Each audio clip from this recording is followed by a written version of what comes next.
ನಮಸ್ಕಾರ. ನನ್ನ ಹೆಸರು ರೋಹನ್ ಭರಚಂದ್ರ. ಇವತ್ತಿನ ಬ್ರೇಕಿಂಗ್ ನ್ಯೂಸಿಗೆ ಸ್ವಾಗತ.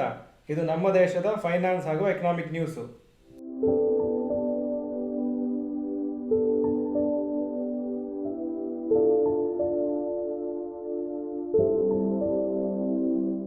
News number 1.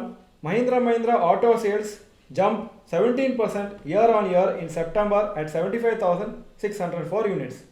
ಮಹೀಂದ್ರ ಅವರು 17% ಗ್ರೋತ್ ರಿಪೋರ್ಟ್ ಮಾಡಿದ್ದಾರೆ ಅವರ ಸೇಲ್ಸಲ್ಲಿ ಸೆಪ್ಟೆಂಬರ್ ತಿಂಗಳಲ್ಲಿ compare to last year. Passenger sales approximately 41,267 units ಆಗಿದೆ. ಇದರಲ್ಲಿ ಎಕ್ಸ್ಪೋರ್ಟ್ಸು 2,419 ಯೂನಿಟ್ಸ್ ಆಗಿತ್ತು. ಇದು down 5% compare to last year. Mahindra net profit 2,774 crores last quarter June 2023 report ಮಾಡಿದರು. ಅದು 98% ಜಾಸ್ತಿ ಆಗಿತ್ತು. ಈಗ ಜುಲೈ ಟು ಸೆಪ್ಟೆಂಬರ್ ಕ್ವಾರ್ಟರ್ಲಿ ಯಾವ ಥರ ಸೇಲ್ಸ್ ರಿಪೋರ್ಟ್ ಮಾಡ್ತಾರೆ ಅಂತ ಇನ್ನು ಕೆಲವು ವಾರದಲ್ಲಿ ಗೊತ್ತಾಗುತ್ತೆ. News number 2. World Bank cuts growth estimates for East Asia to 5% in 2023. World Bank ಅವರ ಫೋರ್ಕಾಸ್ಟ್ ಏನು ಈಸ್ಟ್ ಏಷ್ಯಾ ಮತ್ತು ಪೆಸಿಫಿಕ್ ರೀಜನಿಗೆ ಎಕನಾಮಿಕ್ ಗ್ರೋತ್ ಎಷ್ಟಾಗ್ತದೆ ಅಂತ ಅದು ಕಮ್ಮಿ ಮಾಡಿದ್ದಾರೆ. ಯಾಕಂದರೆ ಫೈನಾನ್ಷಿಯಲ್ ಪ್ರಾಬ್ಲಮ್ಸ್ ಇದೆ, ಸ್ವಲ್ಪ ವೀಕ್ ಗ್ಲೋಬಲ್ ಎನ್ವೈರ್ಮೆಂಟ್ ಇದೆ ಅಂತ ಹೇಳಿದ್ದಾರೆ. GDP ಗ್ರೋತ್ ಈ ಪರ್ಟಿಕ್ಯುಲರ್ ಚೈನಾ ಮತ್ತು ಪೆಸಿಫಿಕ್ ರೀಜನ್ಸಲ್ಲಿ 5% ಇರುತ್ತೆ ಅಂತ ಹೇಳಿದ್ದಾರೆ 2023ಯಲ್ಲಿ.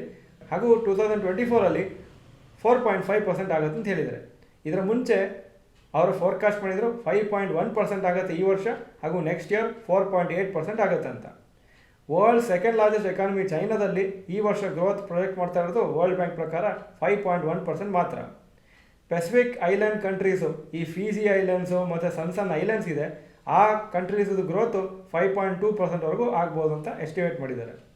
ಚೈನಾದು GDP ಗ್ರೋತ್ ಎಸ್ಟಿಮೇಟು ನೆಕ್ಸ್ಟ್ ಇಯರಿಗೆ ಬರೀ 4.4% ಆಗುತ್ತೆ.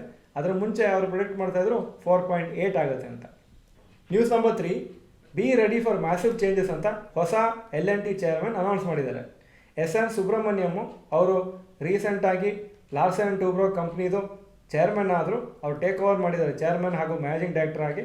ಅವ್ರು ಹೇಳಿದ್ದಾರೆ ಸುಮಾರು ಚೇಂಜಸ್ ಇರುತ್ತೆ ನಮ್ಮ ಕಂಪ್ನಿಲಿ ಹಾಗೂ ಓವರಾಲ್ ಎನ್ವೈರ್ಮೆಂಟಲ್ಲಿ, ಅದಕ್ಕೆ ರೆಡಿ ಆಗಿರಿ ಸೊ ದಟ್ ಆದಷ್ಟು ನಮ್ಮ ಕಂಪ್ನಿನ ಜಾಸ್ತಿ ಗ್ರೋ ಮಾಡ್ಬೋದು, ಜಾಸ್ತಿ ಫ್ಯೂಚರಿಗೆ ರೆಡಿ ಮಾಡ್ಕೋಬೋದು ಅಂತ. ಹಾಗೂ ಅವ್ರು ಏನು ಹೇಳಿದ್ರು ಅಂದರೆ L&Tದು ಹಿಸ್ಟ್ರಿ ತುಂಬ ಚೆನ್ನಾಗಿದೆ, ತುಂಬ ಫೇಮಸ್ಸು, ತುಂಬ ಒಳ್ಳೆ ಕೆಲಸ ಮಾಡಿದ್ದೀವಿ, ಆದರೆ ಅದನ್ನು ನೋಡಿಕೊಂಡು ಸುಮ್ಮನೆ ಇರಲಿಕ್ಕಾಗೋದಿಲ್ಲ, ಮುಂದೆನೂ ಇದೇ ಥರ ಒಳ್ಳೆ ಕೆಲಸ ಮಾಡಬೇಕಾಗುತ್ತೆ ಅಂತ. News number 4. Rapid news.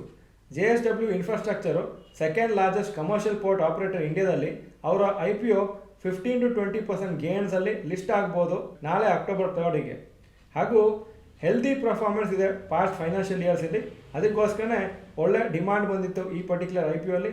2,800 crore IPOಗೆ 37.37 times subscribe ಆಗಿತ್ತು ಸೆಪ್ಟೆಂಬರ್ 25ರಿಂದ 27ವರೆಗೆ. ಹಾಗೂ ಹೈ ನೆಟ್ವರ್ತ್ ಇಂಡಿವಿಜುವಲ್ಸ್ ಇದರಲ್ಲಿ 15.99 ಟೈಮ್ಸ್ ಸಬ್ಸ್ಕ್ರೈಬ್ ಮಾಡಿದ್ದಾರೆ. ಕ್ವಾಲಿಫೈಡ್ ಇನ್ಸ್ಟಿಟ್ಯೂಷನ್ ಇನ್ವೆಸ್ಟರ್ಸ್ 57.09 ಟೈಮ್ಸು, ಹಾಗೂ ರಿಟೇಲ್ ಇನ್ವೆಸ್ಟರ್ಸು 10.32 ಟೈಮ್ಸು ಸಬ್ಸ್ಕ್ರೈಬ್ ಮಾಡಿದರು. ಇದು ಇವತ್ತಿನ ಬ್ರೇಕಿಂಗ್ ನ್ಯೂಸು. ವಿಡಿಯೋ ಚೆನ್ನಾಗಿದೆ, ಲೈಕ್ ಬಟನ್ ಪ್ರೆಸ್ ಮಾಡಿ, ಹಾಗೂ ವಿಡಿಯೋ ನಿಮ್ಮೆಲ್ಲ ಫ್ರೆಂಡ್ಸಿಗೂ ಕಳಿಸ್ಕೊಡಿ. ಚಾನಲ್ನ ಸಬ್ಸ್ಕ್ರೈಬ್ ಮಾಡಲಿಲ್ಲ ಅಂದರೆ subscribe button bell icon press ಮಾಡಿ. ವಿಡಿಯೋ ನೋಡೋದಕ್ಕೆ ಧನ್ಯವಾದಗಳು. ನಮಸ್ಕಾರ.